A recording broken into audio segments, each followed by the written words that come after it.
We've done this so many times now, we actually have a theme for the host committee. It's what we do. And they're doing it well. Shreveport native Jay Cicero is the president and CEO of the Greater New Orleans Sports Foundation. He heads the New Orleans Super Bowl host committee. This February, New Orleans will host its 11th Super Bowl. Cicero has been vital in landing 3. Experience is the real key for us, and having the knowledge of, again, in a relationship with the NFL, what are they looking for? How can we deliver something to you that's better than what other cities deliver, but that maybe not cost us as much? The Super Bowl comes at no cost to the NFL.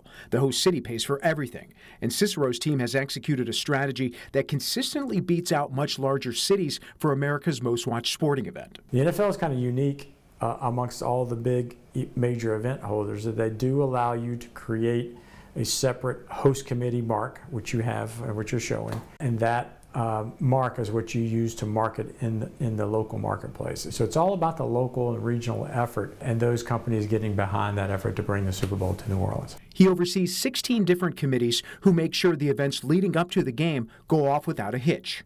On game day, another Shreveport native is making sure the game does as well. Woodlawn grad Doug Thornton is the executive vice president of arenas and stadiums at ASM Global, the company who manages the Superdome. 27 years ago, Doug held Jay's current job and hired him.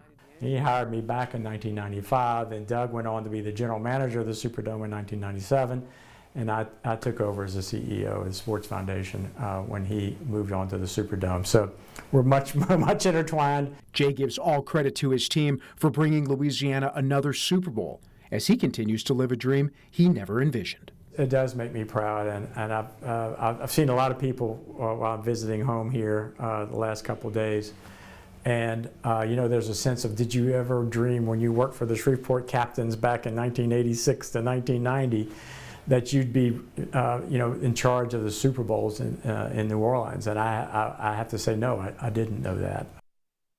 That was Dan Jovic reporting.